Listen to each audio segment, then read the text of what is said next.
kasih setiamu, oh Tuhan.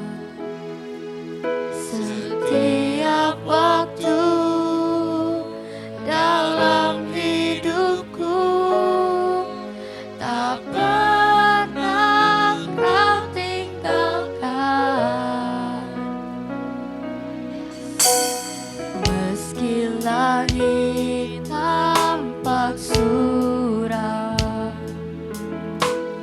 awan gelap pun menghadang, hadapi badai, lewati gelombang, tak pernah Kau tinggalkan diriku.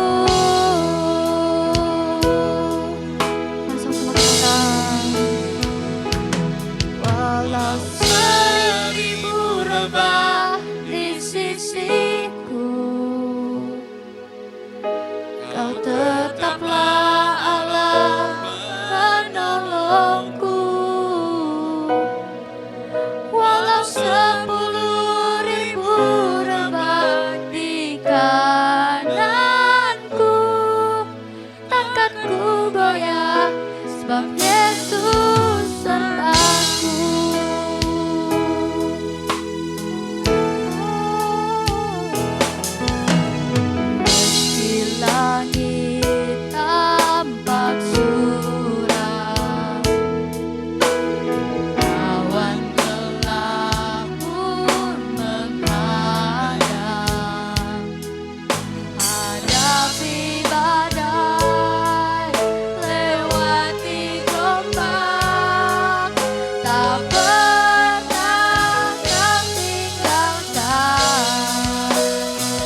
Shalom saudara, sungguh senang bisa kita kembali beribadah bersama melalui mimbar online ini dan kita kembali bisa bersama-sama mendengarkan firman Tuhan.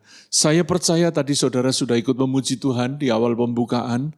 Bagi saudara yang belum bisa onsite atau sedang ada di luar kota, tapi bagi saudara setia yang bisa onsite, mari kita ibadah bersama-sama karena itu namanya bersekutu. Kalau saudara dengan sengaja hanya ibadah online sementara saudara mampu ke gereja, maka saudara hanya menonton. Hari ini banyak orang menonton, akibatnya banyak mereka yang tidak mengalami berkat Tuhan. Mimbar online ini, kita masih kerjakan ibadah online bersama saudara, supaya setiap orang bisa beribadah di tempat yang tersulit sekalipun. Dan saya percaya bagi saudara yang memang tidak bisa beribadah secara onsite, saudaranya bisa online.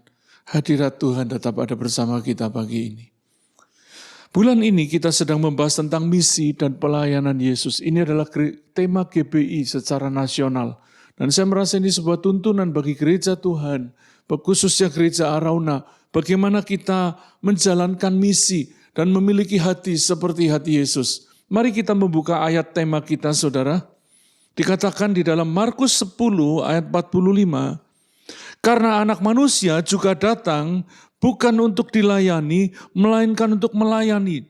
Dan untuk memberikan nyawanya menjadi tebusan bagi banyak orang. Saudara, Alkitab berkata bahwa Yesus datang bukan untuk dilayani, melainkan untuk melayani dan untuk memberikan nyawanya menjadi tebusan bagi banyak orang. Saudara yang dikasihi Tuhan, ayat ini didahului dengan kemarahan ke-10 murid yang lain. Karena Yohanes dan Yakobus, dua bersaudara yang disebut anak-anak guru, kenapa disebut anak guru? Ada menafsirkan karena mereka seorang yang pendendam. Ada juga menafsirkan mereka seorang yang sangat semangat.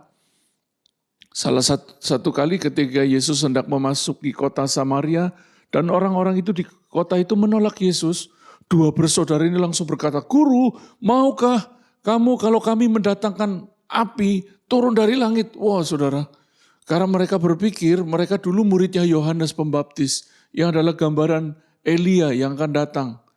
Mereka berpikir mereka bisa menurunkan api seperti Elia. Dan Tuhan menghardik mereka saudara.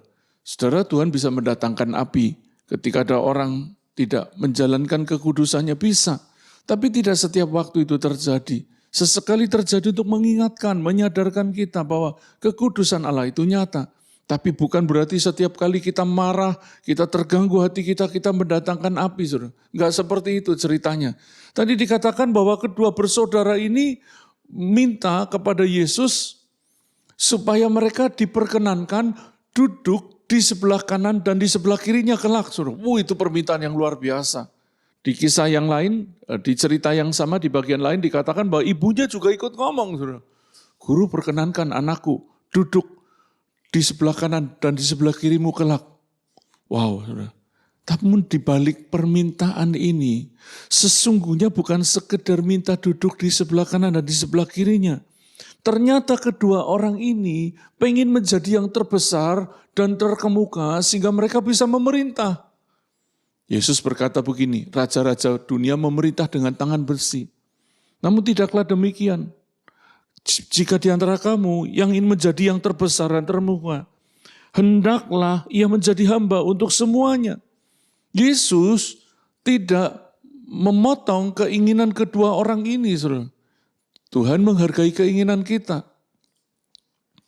Kenapa saudara? Sepanjang itu tidak melanggar kekudusan, kebenaran, maka keinginan apapun boleh. Saudara minta apapun boleh, saudara. Ingin minta apapun kepada Tuhan, Tuhan hargai keinginan dan permintaan saudara.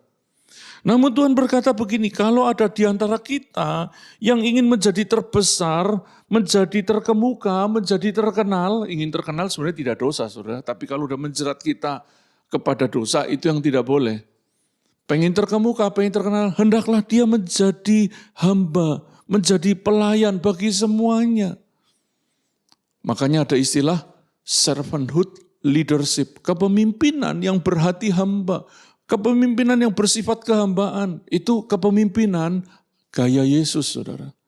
Itu sebabnya saya mengerjakan ini, berusaha sebisa mungkin menjadi hamba.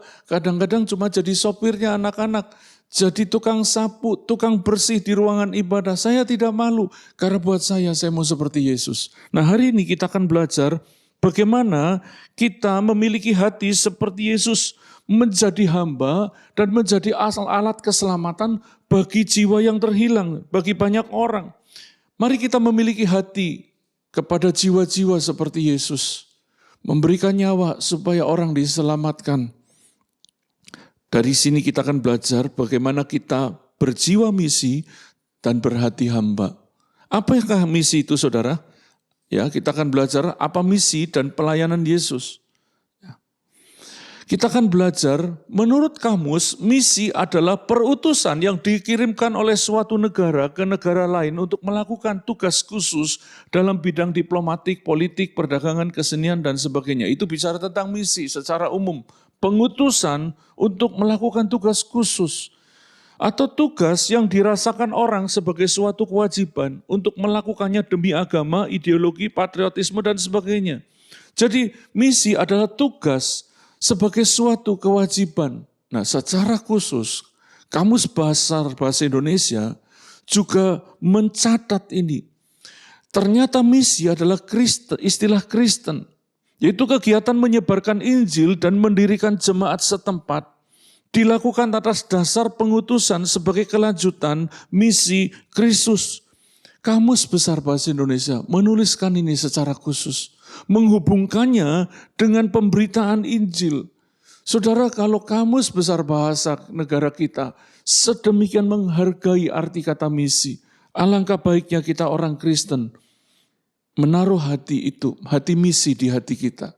Apa itu misi Yesus, saudara? Mari kita membaca di Lukas pasal 19 ayat 10 tentang judulnya tentang Sakius pemungut cukai yang kemudian menyerahkan hatinya kepada Yesus dan menyerahkan hidupnya menjadi alat Tuhan. Dikatakan di Lukas 19 ayat 10, sebab anak manusia datang untuk mencari dan menyelamatkan yang hilang. Yesus datang untuk mencari dan menyelamatkan yang hilang. Itu namanya hati misi, saudara. Mencari, datang, mencari, dan menyelamatkan yang hilang. Biar ayat ini menyentuh hati kita pagi ini.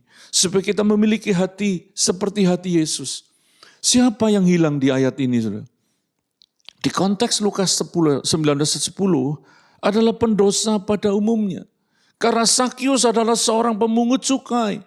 Pada zaman itu pemungut cukai disamakan dengan dosa pelacur, pezina, pembunuh, dosa besar. Sehingga mereka dijauhi, dicemooh, ditolak oleh banyak orang. Bahkan ketika Sakius mau bertobat pun, ia masih ditolak, saudara. Mau berubah, ditolak, saudara. Jadi betapa besarnya dosa Sakius menurut tanggapan orang pada saat itu. Jadi yang hilang yang pertama adalah para pendosa pada umumnya.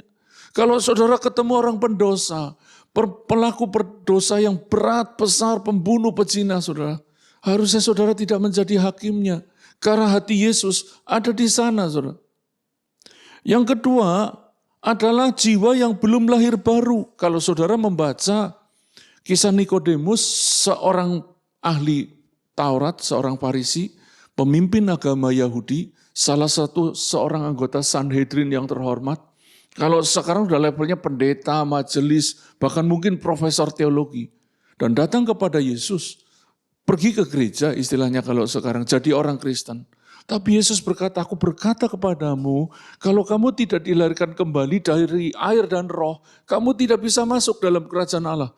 Nikodemus kaget, loh bagaimana caranya? Bagaimana mungkin orang yang sudah tua seperti saya masuk ke perut ibu dan dilahirkan kembali? Ternyata orang dengan pengetahuan agama yang sangat tinggi tidak menentukan bahwa dia sudah dilahirkan kembali. Makanya Yesus berkata, apa yang dilahirkan dari daging adalah daging. Apa yang dilahirkan dari roh adalah roh. Artinya lahir baru secara rohani. Bagaimana kita lahir baru secara rohani? Ketika kita ada di dalam Kristus. Kristus ada di dalam kita. Itu namanya lahir baru. Bagaimana caranya? Engkau bertobat dari dosa-dosamu, berbalik dari jalan yang jahat, percaya kepada Yesus, membuka hati kepadanya, menjadikan dia sebagai Tuhan dan Juru Selamat. Dan sebagai tanda pertobatan itu, Kemudian saudara memberi diri dibaptis. Hari ini banyak orang bisa memberi diri dibaptis bahkan dengan cara baptisan Yohanes. Baptisan di Alkitab itu dibaptis selam. Seperti kisah di Efesus, jemaat Efesus awal mula-mula. Mereka sudah dibaptis tapi belum menerima Roh Kudus. Belum mengalami kelahiran baru. Akhirnya mereka memberi diri dibaptis ulang dengan menerima Yesus sebagai Tuhan dan Juru Selamatnya. Saudara, kalau engkau belum lahir baru, yang tahu bukan pendetamu, bukan gembalamu adalah dirimu dengan Tuhan. Pada waktu engkau tahu bahwa engkau belum lahir baru, jangan keraskan hati, engkau perlu datang kepada hamba Tuhan, minta dibimbing, minta diajar apa itu lahir baru dan bagaimana untuk mengalami hidup yang baru itu. Saudara, kita akan lanjut. Tadi cerita tentang Sakyus. Nah, dari kisah Sakyus, kita akan belajar tentang hal praktis, ya bagaimana memiliki hati dan kemudian melayani jiwa terhilang. Mari kita membaca kisah Sakyus dari ayat pertama, dari Lukas pasal 19 ayat yang pertama, saudara. Ya, di situ dikatakan, ayat pertama, Yesus masuk ke kota Yeriko dan berjalan terus melintasi kota itu. Saudara, saya sengaja memberi huruf tebal kepada kata-kata itu. Tadi dikatakan Yesus masuk dan berjalan terus melintasi. Ia tidak hanya duduk diam dan pasif, tapi dia dikatakan dia masuk dan berjalan terus. Saudara, dari ayat 1 ini kita belajar, saudara dan sayalah yang harus mendatangi orang berdosa atau jiwa terhilang itu. Jiwa terhilang tidak bisa diundang, kecuali itu jiwa petualang yang suka pindah-pindah gereja, pindah-pindah ibadah online, dan kemudian memilih semaunya sendiri, saudara. Mereka suka berkeliling, pindah gereja, pindah sana, pindah sini. Itu bukan jiwa terhilang, itu jiwa petualang. Jiwa terhilang orang yang tidak bisa datang, tidak tahu kebenaran. Dan saudara, kita perlu doa, perlu usaha keras, bahkan dana.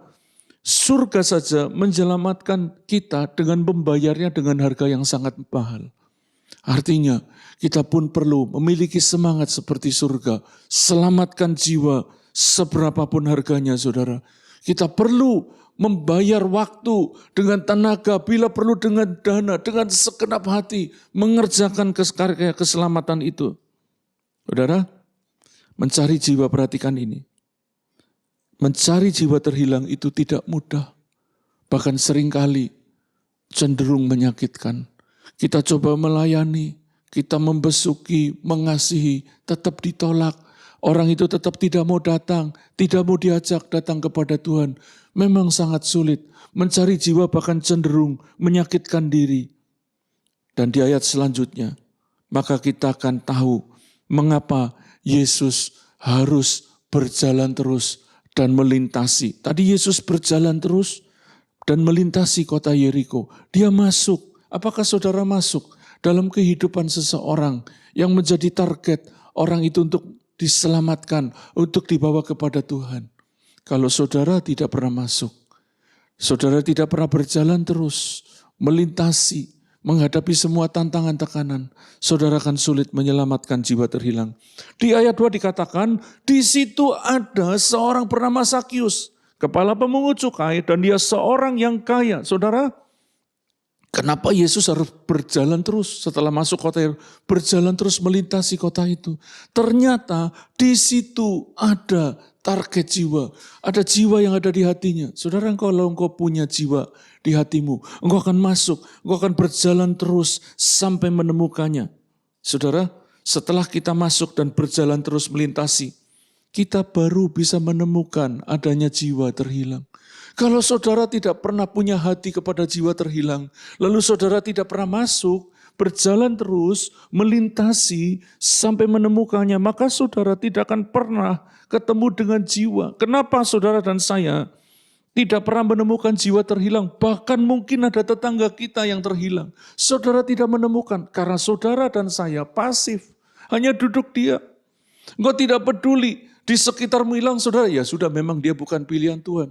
Saudara, ada begitu banyak jiwa di sekitar kita, bahkan Yesus berkata, lihatlah ladang sudah menguning, siap dituai. Surga tidak pernah kekurangan tuaian. Yang kekurangan adalah penuainya. Karena kita pasif, kita hanya duduk menikmati berkat Tuhan, tapi tidak pernah menjadi berkat, menjadi alat bagi keselamatan jiwa. Tadi dikatakan bahwa Sakyus seorang yang kaya, dan dia orang punya jabatan, kepala sebuah instansi. Kalau sekarang kepala kantor pajak, mungkin kepala kantor wilayah, karena dia ada di Yeriko. Jabatannya tinggi, kaya raya, tapi hatinya hampa, jiwanya kosong. Nanti kita akan belajar apakah betul Sakyus itu jiwanya kosong. Dia hatinya hampa, dia dibenci dan cenderung dikucilkan secara sosial dan agama. Karena orang Yahudi sangat membenci pemungut cukai. Mereka tidak akan makan semeja, apalagi makan semeja, menyapa saja tidak, enggak mau. Mereka begitu marah karena pemungut cukai di zaman itu adalah antek penjajah Romawi. Dan seringkali menggunakan jabatannya untuk memeras, menindas, menyulitkan bangsanya sendiri. Kalau ada di antara saudara yang ada di instansi pajak, mari jangan peras, saudara. Yang kau ambil, yang pungut pajak adalah bangsamu sendiri. Engkau perlu bekerja dengan benar. Kalau pengen lebih dari cukup, saudara bisa berusaha dengan cara yang halal. Pemungut cukai ini sangat dibenci. Saudara, Sakyus adalah seorang yang sangat berpengaruh tadi saya katakan. Kepala pemungut cukai. Dan Yesus menjumpainya. Dari ayat ini kita belajar bahwa Yesus tidak anti dengan orang kaya. Yesus tidak anti dengan orang kaya.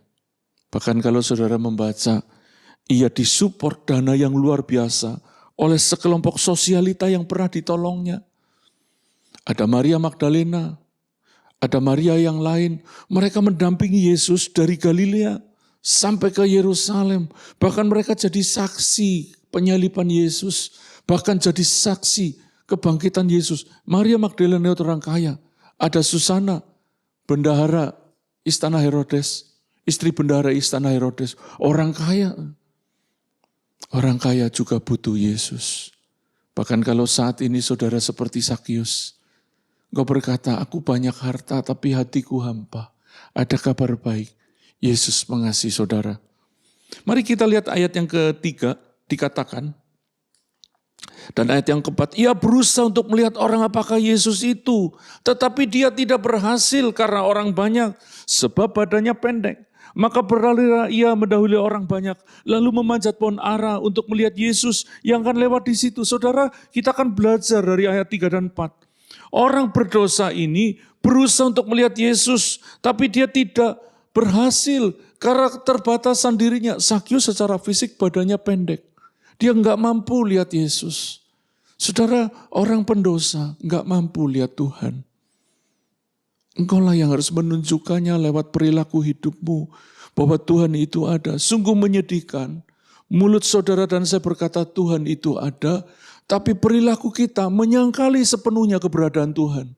Orang yang percaya kepada Tuhan, seharusnya dia menunjukkan lewat perbuatannya, lewat perilakunya. Kalau kita masih suka jahat sama orang, iri hati, dengki, engkau sedang menjadi ateis. Saudara berkata, saya punya agama, KTP-ku Kristen, rumahku ada lambang Kristen, saya setiap minggu ke gereja. Tapi kalau saudara melakukan perbuatan yang menjijikkan, memalukan, menyedihkan, melukai hati Tuhan dan sesama, maka engkau sedang menyatakan Tuhan tidak ada lewat perilaku hidupmu. Mari kita belajar saudara. Sakyus tidak mampu. Orang-orang seperti Sakyus ini perlu bantuan kita. Sayangnya di ayat tadi dikatakan Sakyus yang pendek ini, dia tidak berhasil melihat Yesus karena orang banyak. Saudara, sungguh menyedihkan. Orang-orang yang di sekitar Yesus justru menghalangi Sakyus ketemu dengan Yesus. Satu kali Yesus menghardik orang Farisi. Dikatakan, hai kamu orang-orang munafik, karena kamu menutup pintu-pintu kerajaan surga di depan orang. Sebab kamu sendiri tidak masuk dan kamu menghalangi, merintangi mereka yang berusaha untuk masuk. Sakyus berusaha untuk melihat Yesus, tapi kita menghalangi dia untuk melihatnya. Kenapa saya katakan kita? Kita adalah orang-orang yang ada di dekat Yesus, bukan? Saudara, mari kita bertobat. Supaya kita tidak merintangi orang yang mau datang kepada Yesus. Jangan sampai kita seperti orang banyak tadi. Dan saudara, Sakyus, usaha Sakyus itu dihargai oleh surga. Kalau kita melihat, ia berusaha untuk melihat dengan sekuat tenaga. Perhatikan di kisah ini. Ia berlari mendahului orang banyak lalu memanjat pohon ara. Ini yang nantinya menghentikan langkah Yesus, saudara.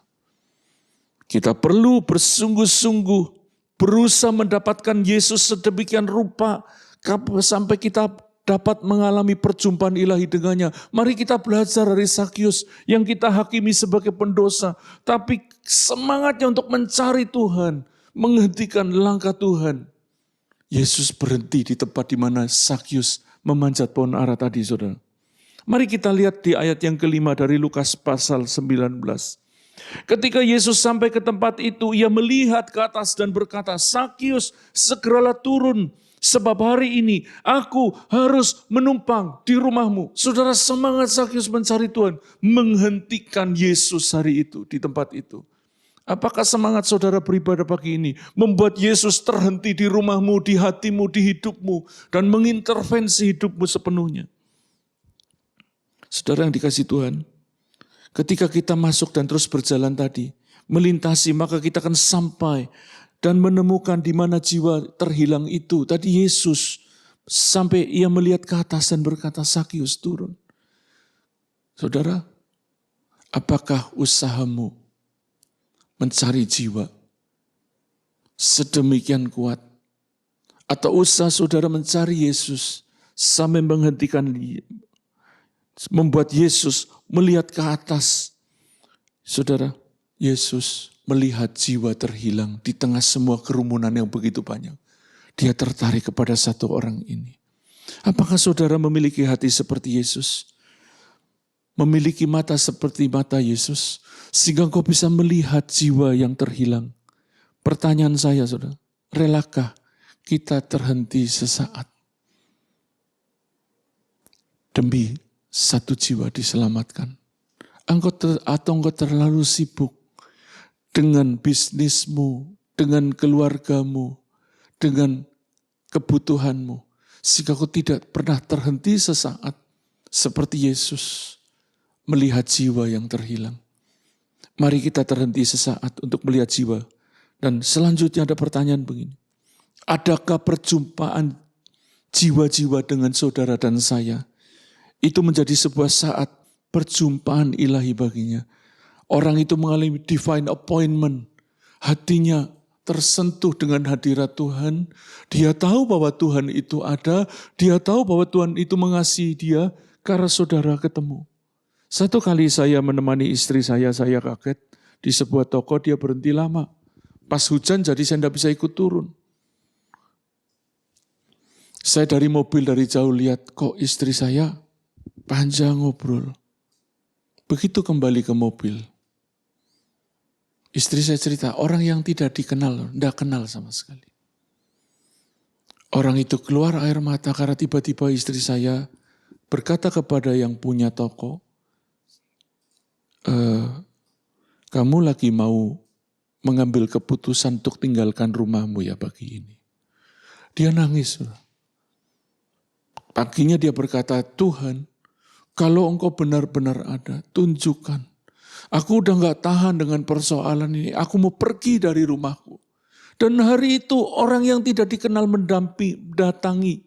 Dan ibu di tempat itu berkata begini, saya tahu Tuhan itu tidak tidur. Tuhan itu ada sambil keluar air mata.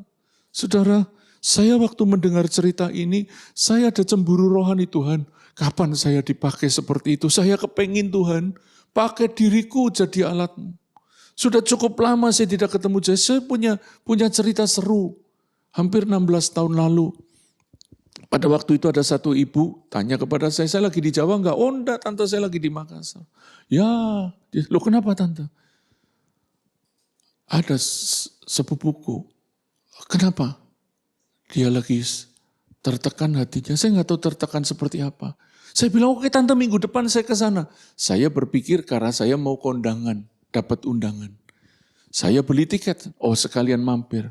Sehari sebelum membeli tiket, sudah pesan tiket sehari sebelum berangkat, kami telepon ke travelnya, waktu itu masih pakai travel, bisa nggak dibatalin tiketnya?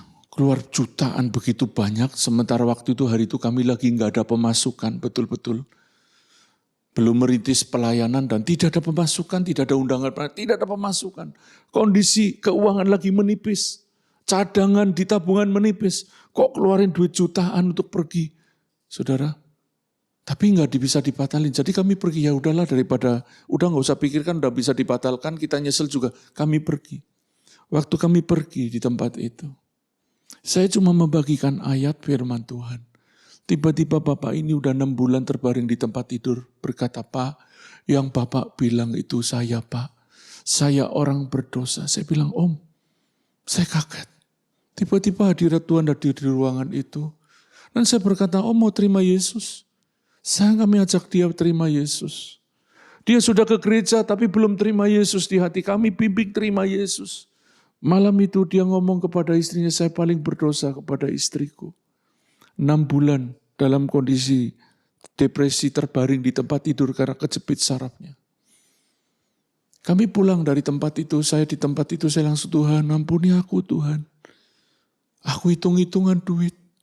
Itu uang jutaan itu gak ada gunanya kalau ada satu jiwa seperti ini akhirnya selamat. Ampuni aku terlalu hitung-hitungan Tuhan, saya bertobat dari itu. Besoknya saya mendengar, Bapak yang udah 6 bulan ini, terbaring di tempat tidur, dia jalan-jalan sama istrinya. Wow, orang ini bukan cuma selamat jiwanya, pulih badannya, pulih pernikahannya. Betapa saudara kita kadang-kadang hitung-hitungan dengan duit. Saudara, kalau engkau rindu perjumpaan jiwa denganmu menjadi perjumpaan ilahi, mari kita seperti Yesus hatinya.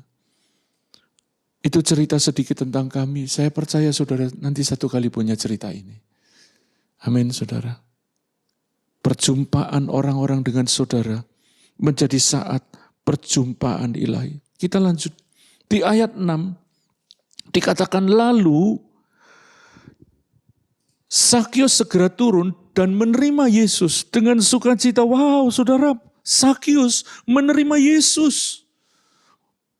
Turun dari tempat menerima Yesus dengan sukacita. Ada perjumpaan ilahi. Saudara, cuma ada satu gini. Di ayat 7, tetapi semua orang yang melihat hal itu bersungut-sungut. Katanya ia menumpang di rumah orang berdosa. Jangan sampai saudara, kita menjadi seperti orang-orang yang ada di sekitar peristiwa Sakyus tadi. Ada orang bertobat, malah mereka penuh penghakiman. Ini orang berdosa, ngapain diterima? Baik kita menghakimi Sakyus maupun menghakimi Yesus. Ngapain kau masuk ke rumah orang berdosa? Engkau tidak boleh masuk ke orang berdosa. Zaman itu, orang Yahudi tidak akan masuk ke rumah orang yang dianggap mereka berdosa. Tapi Yesus berkata, aku akan menumpang di rumahmu. Dan orang banyak tadi masih bersungut-sungut.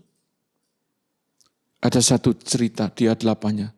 Tetapi Sakyus berdiri dan berkata kepada Tuhan, Tuhan setengah dari milikku akan kuberikan kepada orang miskin. Dan sekiranya ada sesuatu yang kuperas dari seseorang akan kukembalikan 4 kali lipat. Saudara, Sakyus memberi contoh yang namanya pertobatan sejati. Saudara. Dia ditolak saudara, dia enggak kepahitan. Dia semakin semangat untuk bertobat. Kalau engkau mau bertobat, jangan salahkan sekitarmu, sekelilingmu, gembalamu, pendetamu. Bertobat itu tanpa dalih. Sakyus berkata, dia semakin semangat, Tuhan setengah dari milikku akan kau kembalikan kepada orang miskin. Kau berikan kepada orang miskin. Dari seorang pemeras. Dia bukan cuma hanya berhenti dari dosanya. Dia berbalik dari dosanya. Dari seorang yang menyakiti orang lain, dia benar-benar berbalik saudara. Dan kemudian dia berbuat baik, separuh dari kekayaanku berikan ke orang miskin. Kalau ada yang kuperasku kembalikan 4 kali lipat. Itu yang namanya bertobat saudara. Banyak orang cuma berhenti saja. Begitu ada kesempatan lanjut lagi. Orang bertobat itu berhenti, berbalik, dan hidup dalam kebenaran. Itu namanya bertobat. Jangan terus berdalih kalau mau bertobat. Nggak ada satu dalih pun yang boleh menghentikan pertobatan kita. Saudara, dengan alasan merasa tertolak dan kemudian tidak jadi berbalik dari dosa, itu hanyalah alasan terselubung untuk membenarkan diri. Itu alasan terselubung, saudara. Tuhan paling benci orang yang suka berdalih. Tuhan paling benci orang yang suka berdalih. Kenapa saya katakan paling benci? Adam dan Hawa waktu jatuh dalam dosa, ditanya oleh Tuhan. Mereka menuduh iblis, satunya menuduh istrinya. Dan apa yang terjadi? Kutuk masuk, saudara. Dosanya diampuni, tapi kutuknya tetap masuk. Kenapa saya katakan dosa Adam dan Hawa diampuni? Karena Tuhan membuat mereka pakaian, itu lambang anugerah. Tapi kutuknya tidak bisa diampuni. Tuhan mengampuni dosa saudara, tapi kalau engkau terus berdalih, maka hidupmu ada di bawah kutuk terus-menerus. Dan pada satu titik, ketika tidak kembali bertobat sepenuhnya, maka hukuman kekal sedang menanti. Mari jangan berdalih kita seperti Sakyus, bertobat sepenuhnya. Mari kita akan belajar tentang pelayanan Yesus dan hatinya. Tadi bicara tentang hati misi. Kita belajar tentang pelayanan Yesus dan hatinya. Dalam Matius 9 ayat 36, dikatakan begini, melihat orang banyak itu tergeraklah hati Yesus oleh belas kasihan kepada mereka, karena mereka lelah dan terlantar seperti domba yang tidak bergembala. Saudara, dikatakan ketika Yesus melihat orang banyak itu tergeraklah hati Yesus oleh belas kasihan. Bagaimana dengan saudara dan saya ketika melihat orang lain yang terhilang, yang rusak, yang hancur hidupnya? Apakah hatimu tergerak oleh belas kasihan? Yesus tidak melihat orang banyak itu sebagai sebuah sumber keuntungan. Kenapa Yesus dipenuhi hati belas kasihan? Karena dia tidak menjadikan orang-orang yang dia layani sebagai sumber keuntungannya. Ketamakan, keserakahan, iri hati, dengki, itu akan membunuh belas kasihan dalam roh kita. Itu sebabnya saudara, gereja perlu memiliki belas kasihan kepada jiwa-jiwa. Di Arauna, saya pribadi tidak pandang siapa saudara. Yang saya lihat saudara adalah jiwa yang berharga dan mulia di mata Tuhan. Belas kasihan, apakah belas kasihan tadi itu saudara? Menurut kamus, perasaan kasih karena iba atau sedih melihat orang lain menderita, itu namanya belas kasihan. Masih adakah belas kasihan di hati saudara? Secara unik kata ini dalam bahasa Yunani dipakai kata yang artinya memindahkan ke isi perut atau splanchnizomai, itu memindahkan ke isi perut. Kenapa dipindahkan ke isi perut? Ada apa dengan isi perut atau splanknon itu? Isi perut dalam kata ini menggambarkan batin yang paling dalam. Lubuk hati saudara itu splanknonmu. Kalau saudara melihat jiwa, engkau tidak memindahkan ke isi hatimu, maka engkau tidak akan tergerak oleh belas kasihan. Di sekitar kita, bahkan keluarga kita masih ada yang terhilang. Bahkan di gereja ini masih ada yang terhilang, saya tahu. Tidak takut Tuhan, tidak lahir baru. Masih menunda baptis, nanti kalau saya dibaptis, nanti kalau saya tidak dapat jodoh, nanti kalau saya dibaptis, nanti saya kehilangan teman. Saudara bertobat itu harus jangan tanpa dalih. Kita perlu melihat jiwa-jiwa terhilang, yang lelah dan terlantar seperti domba yang tidak bergembala tadi, dengan kasih yang dari lubuk hati, saudara. Kenapa kita tidak punya kasih yang dari lubuk hati? Karena yang di hati kita adalah keuntungan. Untung rugi. Kalau saya ikut Tuhan, kalau saya melayani jiwa, saya dapat apa? Hasilnya apa? Saya terkenal, saya dapat uang. Saudara, tipe seperti ini tidak akan pernah mempunyai atau mengalami belas kasihan ilahi di hatinya. Pagi ini saya mengetuk hati saudara, mari kita bertobat dari hati yang mencari keuntungan. Sebagai perenungan, apa yang menggerakkan saudara saat ini? Belas kasihankah? Atau rasa sakit masa lalu? Hidupmu terus disetir oleh rasa sakit, sehingga di dalam hatimu sama sekali tidak ada belas kasihan. Disetir oleh luka, kepahitan, sehingga kau tidak bisa mengampuni, apalagi memiliki belas kasihan kepada jiwa terhilang. Orang yang menyakiti kita sebenarnya jiwa terhilang, karena mereka orang berdosa. Yang perlu saudara ampuni sebagai pihak yang disakiti. Dan kemudian tidak lagi menghukum orang itu. Mengampuni itu bukan tidak ingat. Mengampuni itu tidak sakit lagi, saudara. Saudara tetap ingat tapi nggak sakit, itu mengampuni. Saudara. Saudara, untuk bisa memiliki hati yang penuh belas kasihan, kau perlu memiliki mata iman yang sehat dan terbuka. Di Wahyu 3 ayat 17 dan seterusnya. Tuhan menegur jemaat Laodikia begini. Karena engkau berkata, aku kaya dan aku telah memperkayakan diriku. Dan aku tidak kekurangan apa-apa. Merasa baik-baik saja. Dan karena engkau tidak tahu bahwa engkau melarat dan malang, miskin, buta, dan telanjang. Jemaat Laodikia aman-aman, nyaman-nyaman. Tidak kekurangan apa-apa. Kaya raya, sehat, baik-baik. Telah tidak kekurangan apa-apa. Mereka bahkan berkata, kami baik-baik saja. Saudara, ketika engkau berkata engkau nyaman-nyaman saja, baik-baik saja, waspadalah, waspadalah. Saudara. Karena engkau tidak baik-baik saja.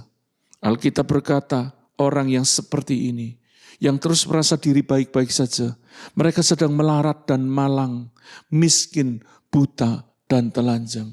Saudara, ketika kita buta, kita tidak bisa melihat. Matamu perlu disembuhkan pagi ini, mata imanmu. Dan di ayat 18, maka aku menasihatkan engkau, supaya engkau membeli daripadaku emas yang telah dimurnikan dalam api, agar engkau menjadi kaya dan juga pakaian putih, supaya engkau memakainya, agar jangan kelihatan ketelanjanganmu yang memalukan. Dan lagi minyak untuk melumas matamu, supaya engkau dapat melihat. Saudara, kiranya Tuhan pagi ini menyembuhkan mata batin kita, supaya kita bisa melihat seperti Tuhan melihat. Engkau bisa melihat kekayaan, engkau bisa melihat ketenaran, engkau bisa melihat liburan, engkau bisa melihat apapun, tapi engkau buta di hadapan Tuhan. Ketika engkau tidak peduli kepada jiwa-jiwa, engkau tidak punya belas kasihan. Saudara, kiranya belas kasihan ilahi saat ini menyentuh roh dan jiwa kita. Semoga engkau pagi ini disadarkan bahwa kalau engkau miskin, buta, telanjang, saat saudara dan saya, saat engkau, saat kita semua tidak punya belas kasihan kepada jiwa lagi.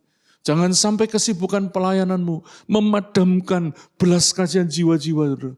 Jangan sampai kenyamanan hidupmu memadamkan saudara kepada memadamkan beban kepada jiwa-jiwa yang belum diselamatkan. Ada satu ayat lagi di 2 Raja 6 ayat 17. Saat itu bujang Elisa lagi ketakutan karena satu pasukan besar mengepung kediaman mereka untuk menangkap Elisa dan bujangnya. Elisa begitu ketakutan karena bujang Elisa begitu ketakutan sementara Elisa tenang. Kenapa? Karena bujang Elisa tidak melihat siapa yang ada bersama mereka.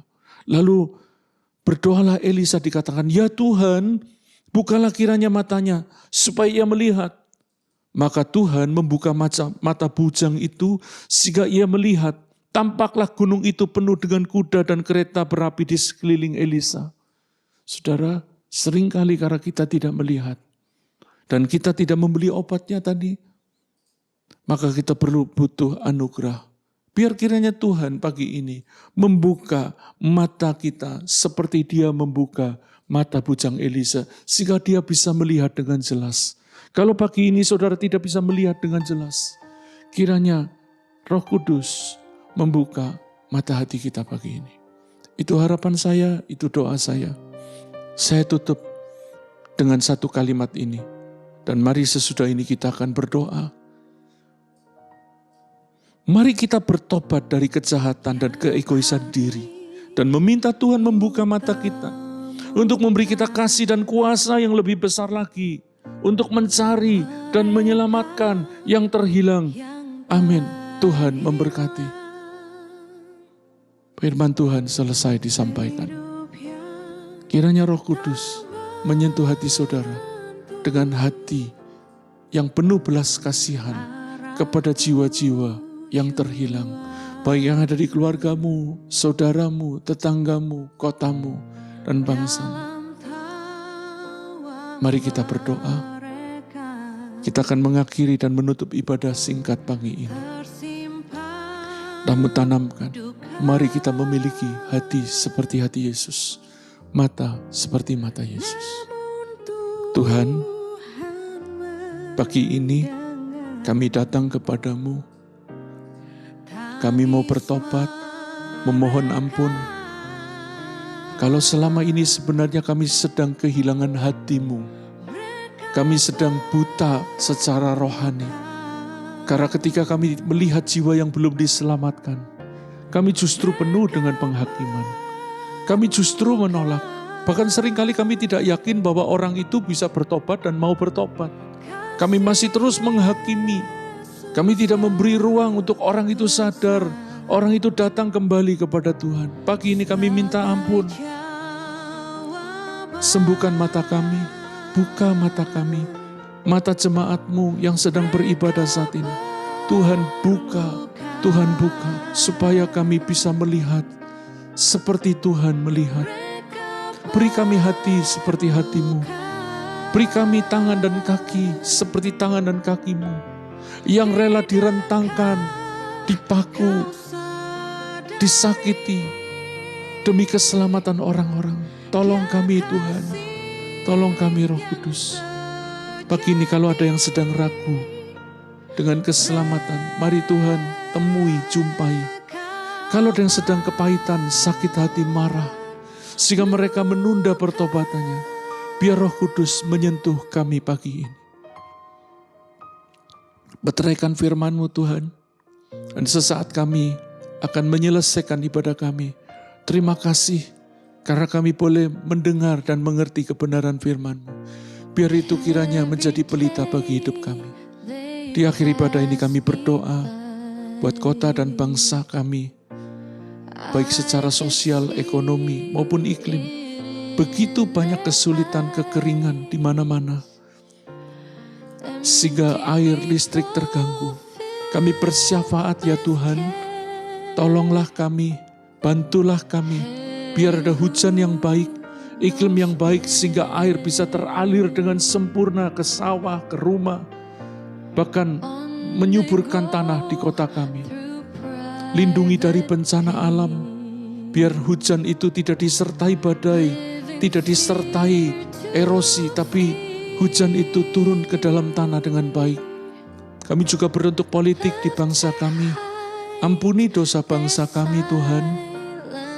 Kalau kami tidak memilih hidup yang benar, kami tidak memilih cara yang benar, kami hanya memilih seturut dengan emosi kami memilih seturut keinginan kami minta ampun. Terangi bangsa ini supaya kami melihat dengan cara yang benar. Dan berkati pemilu kali ini supaya kami lancar, aman, sejahtera. Berkati semua kontestan politik supaya berpikir baik, berpikir sejahtera, berpikir demi kemakmuran dan kesejahteraan bangsa kami. Ampuni dosa kami supaya kami menjadi umat yang berkenan di hadapan Tuhan. Berkati ibadah ini, berkati umat-Mu Tuhan. Mari arahkan hati saudara dan terima berkat Tuhan. Tuhan memberkati engkau dan melindungi engkau. Tuhan menyinari engkau dengan wajah-Nya dan memberi engkau kasih karunia. Tuhan menghadapkan wajah-Nya kepadamu dan memberi engkau damai sejahtera-Nya. Dalam nama Tuhan Yesus diberkati setiap saudara yang percaya katakan amin.